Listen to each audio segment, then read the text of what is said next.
안녕하세요. 김대영의 혈액사랑 혈액내과 전문의 김대영 교수입니다. 오늘 이 시간에는 면역성 혈소판 감소성 자반증 또는 특발성 혈소판 감소성 자반증의 1차 치료에 대해서 설명드리겠습니다. 우리가 이 ITP라고 부르는 이 질환은 사실 이 중증도 중증 그리고 경증 이렇게 세 가지의 단계를 가지고 있습니다.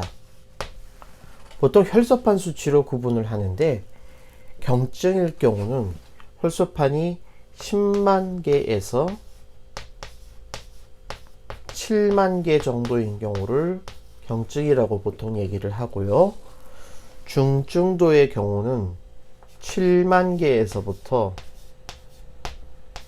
3만 개 사이를 중증도라고 얘기를 하고, 중증, 즉 심각한 상태는 우리가 3만 개에 미친 경우를 중증이라고 얘기를 합니다. 이렇게 구분을 하는 이유는 이 경증, 중증도, 중증 이 세 가지 단계에 따라서 우리가 좀 치료를 하고 바라보는 그런 관점이 다르기 때문인데, 우선 경증으로 이렇게 가볍게 혈소판이 떨어지신 분들, 즉 7만 개 이상이면서 한 10만 개 정도까지 되는 분들은 분명히 ITP는 맞는데 사실 치료는 굳이 할 필요가 없는 분들이죠. 대개 이런 분들은 시간이 지나면은 저절로 좋아지는 경우도 있고 또 이 상태를 유지하는 경우도 있습니다. 하지만 드물게는 이렇게 경증으로 있는 분들이 나중에 치료를 요하는 중증도나 중증으로 갈 수도 있기 때문에 일반적으로는 한 3개월 정도 해서 6개월 간격으로 혈액 검사를 해서 혈소판이 어떻게 변하는지를 경과를 보는 정도로 충분합니다. 우리가 혈소판이 떨어졌다고 해서 누구나 다 출혈이 생기는 건 아닙니다. 사실 7만 개 이상만 되면은 수술도 받을 수 있는 정도의 혈소판이 되는 겁니다. 그래서 7만 개 이상인 분들은 부딪히거나 이럴 경우에 약간 멍을 든 수는 있지만 심각한 출혈은 잘 안 생기고요.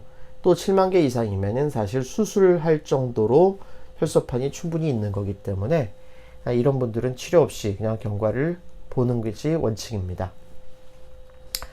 만약 중간 정도의 혈소판으로 떨어졌다, 즉 혈소판 수치가 7만에서부터 3만 정도 사이에 들어간다, 이런 분들은, 물론 이런 분들이 아주 심각한 출혈이 생기는 경우는 드물죠. 그래서 대개는 이런 경우는 역시 그냥 경과를 관찰을 하기도 합니다. 하지만 최근 나온 연구에 보면은 중간 정도의 혈소판이 떨어져 있는 그러한 분들에게 헬리코박터 검사를 해서 헬리코박터에 대해서 균을 없애는 제균요법이라는 것을 하면은 혈소판이 올라가는 경우도 있더라라는 보고가 있어서 헬리코박터 제균요법을 시도하기도 합니다. 특히 헬리코박터는, 이 헬리코박터에 대해서 많이 들어보셨죠? 위 속에 들어가 있는, 우리 정상적으로 가지고 있는 균인데 한국인의 거의 한 80% 정도가 감염이 돼 있고, 이 헬리코박터라는 균이 여러 가지 문제를 일으키는 것으로 알고 있는데, 대표적으로 위염, 최근 나온 결과에 의하면 위암의 원인이 될 수도 있다는 그러한 결과 보고도 있고요. 또 이게 심장병의 원인도 된다, 대장암을 일으키는 원인도 된다 해서 연구가 많이 이루어지고 있습니다. 근데 이 혈소판이랑은 어떤 관련이 있냐면은 헬리코박터 균에 의한 항체가 혈소판을 공격을 해서 혈소판을 깨트릴 수 있어서, 그래서 혈소판을 낮추는 가능성이 있다라는 것들이 제기되고 있고, 실제로 우리나라에서 저명한 이 연구진들이 연구하신 결과를 보면은 헬리코박터를 없애는 제균요법을 했더니 나중에 혈소판이 올라가는 분들이 40% 정도 있었다, 이런 보고들이 있습니다. 그래서 우리가 이러한 중증도에 계시는 분들에게서는 헬리코박터가 있는지를 확인을 해서 헬리코박터가 있으면 여기에 대해서 제균요법을 시도해 볼 수는 있습니다.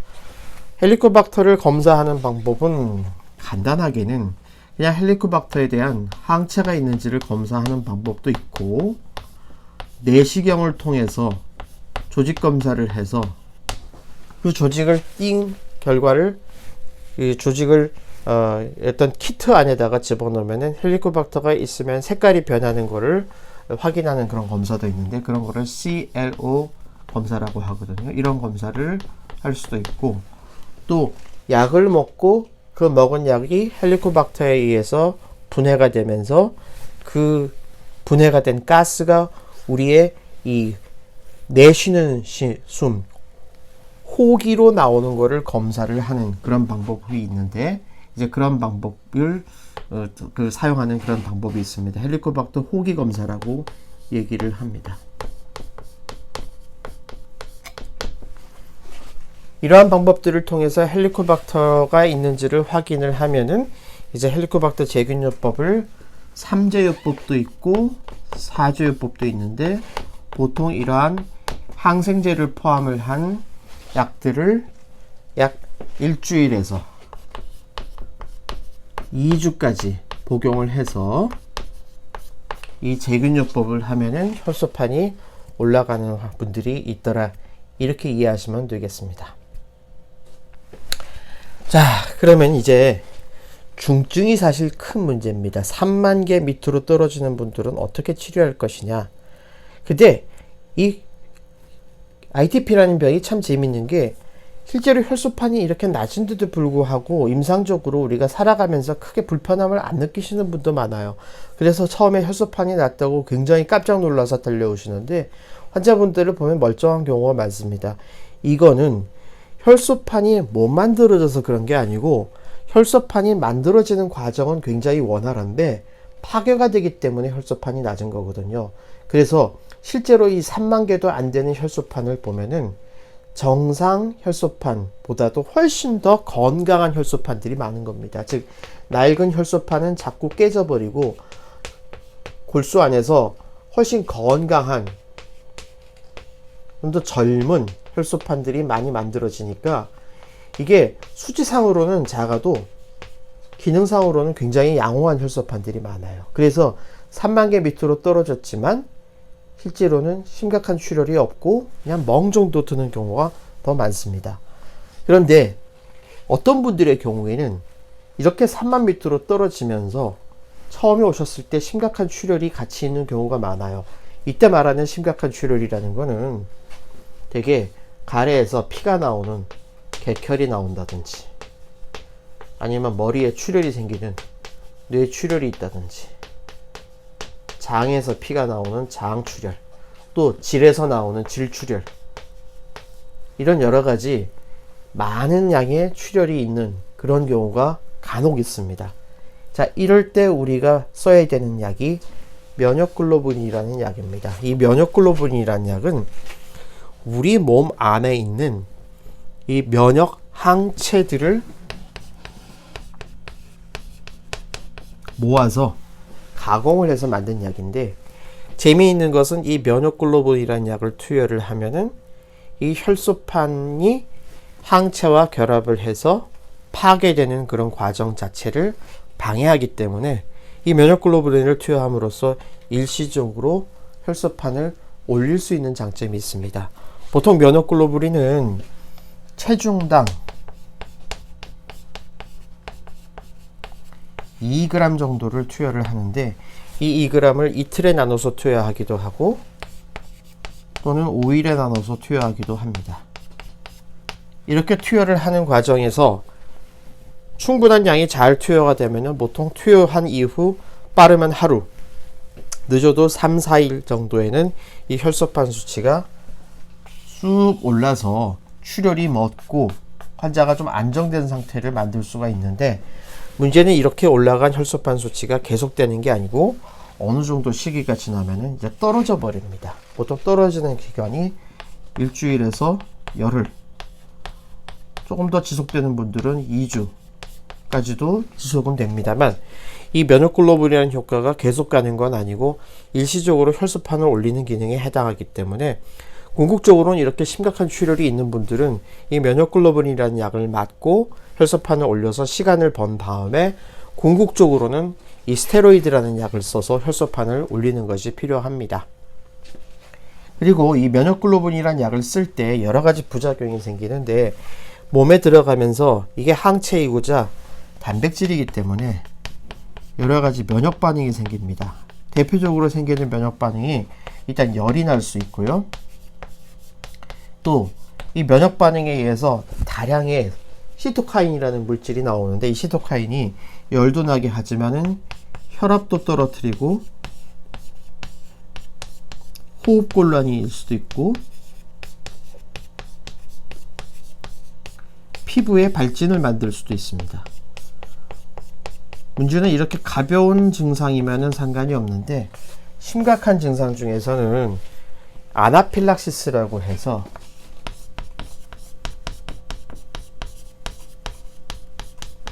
순간적으로 혈압이 떨어지고 쇼크 상태에 일어나는 합병증도 발생할 수 있습니다. 그래서 면역글로불린 투여를 할 때는 되도록 천천히 투여해야 되고 옆에서 의료진이 이 환자분의 혈압, 맥박, 호흡수, 체온을 잘 측정해 가면서 투여하기 전에 여러 가지 약들을 보조적으로 투여를 해서 이런 부작용을 막기 위한 노력을 같이 하게 됩니다. 그리고 이렇게 시간을 번 다음에는 이제 스테로이드라는 약을 쓰게 되는데 만약에 출혈이 없을 때에도 스테로이드를 처음부터 시작을 하기 때문에 그래서 이 스테로이드는 같이 두 군데에 사용하는 약으로 제가 설명을 드리겠습니다. 스테로이드를 쓰는 가장 큰 이유는 우리가 이 항체라는 거에 의해서 면역 반응에 의해서 혈소판이 깨지는데 이 항체를 만드는 게 주로 B림프구거든요. 이 B림프구의 작용 자체를 억제를 해서 항체를 더 이상 만들지 못하게 함으로써 혈소판을 깨트리는 과정을 억제를 하는 거죠. 그래서 이 스테로이드라는 약은 보통 체중 킬로그램당 1mg 정도를 투여를 하는데 이렇게 해서 투여한 스테로이드를 보통 한 달을 유지를 하고 그 다음에는 한 달 이후에 반응을 봐서 반응이 있고 효과가 있으면은 약을 서서히 한 달 동안 줄여서 끊는 2달짜리 치료를 하게 되는 것이 일반적입니다. 그래서 이때 사용하는 스테로이드는 대개 먹는 약으로 사용하게 되고 먹는 약에 대한 스테로이드에 대해서 이 위에 대한 부담이 있을 수 있기 때문에 제산제를 같이 투여를 하면서 사용을 하게 되지요.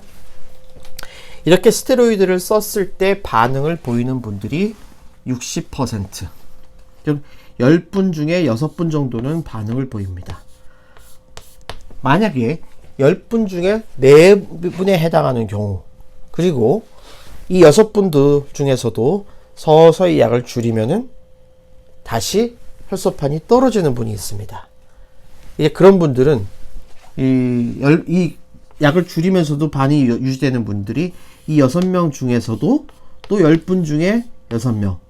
그래서 보통 스테로이드를 쓰고 끝까지 반응이 잘 유지되는 분은 한 36%, 한 3분의 1 정도만 스테로이드에 반응을 하고 나머지는 스테로이드에 대해서 아예 처음부터 반응을 하지 않거나 아니면 약을 줄이면은 다시 악화되는 그런 경우가 있습니다. 그래서 이런 경우에 사용하는 2차 치료에 대해서는 다음 동영상에서 자세히 설명을 드리고요.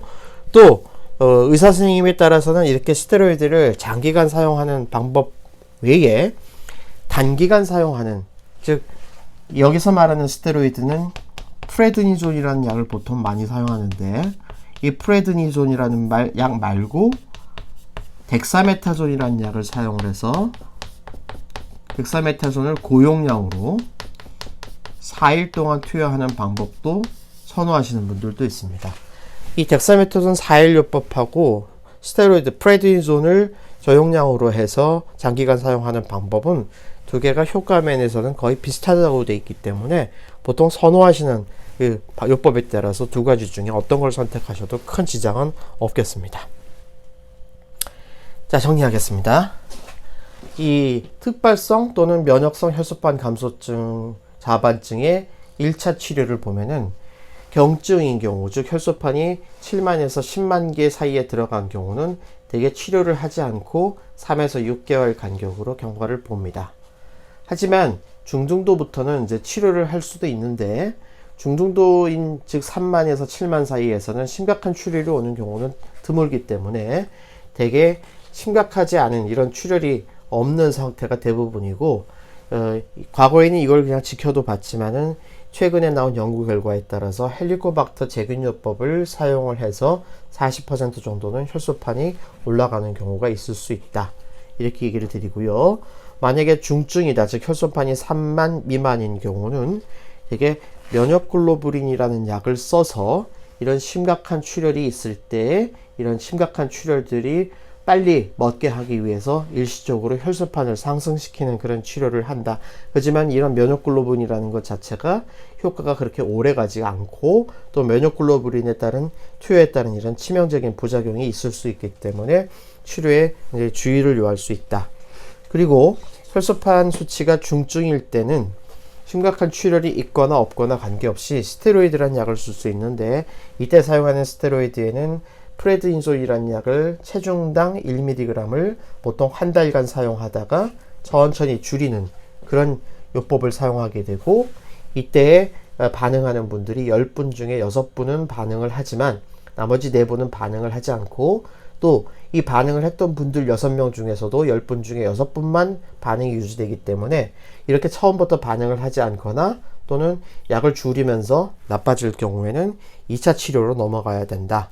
그리고 이 스테로이드 중에서는 엑사메타존이라는 약을 사용을 해서 단기간 치료하는 방법도 있고, 이 프레드니존 저용량 요법과 효능은 거의 비슷하기 때문에 의사 선생님들의 선호도에 따라서 어떤 약을 정할지에 따라 달라지기도 한다, 이렇게 설명드릴 수 있겠습니다. 그리고 대개 이렇게 심각한 출혈이 동반될 때는 환자분을 단기간 입원시켜서 치료하기도 하지만, 이렇게 혈소판 수치가 낮다고 해도 건강한 혈소판들이 많이 만들어지고 있는 상태이기 때문에 대부분 심각한 출혈이 있는 경우는 없는 경우가 많고, 심각한 출혈이 없을 때는 혈소판이 낮아도 굳이 입원하지 않고 통원 치료로 가능하다, 이렇게 설명드리겠습니다. 네, 오늘도 혈액질환으로 치료받으시는 저희 환우분들과 그 가족들의 건강과 행복을 기원합니다. 감사합니다.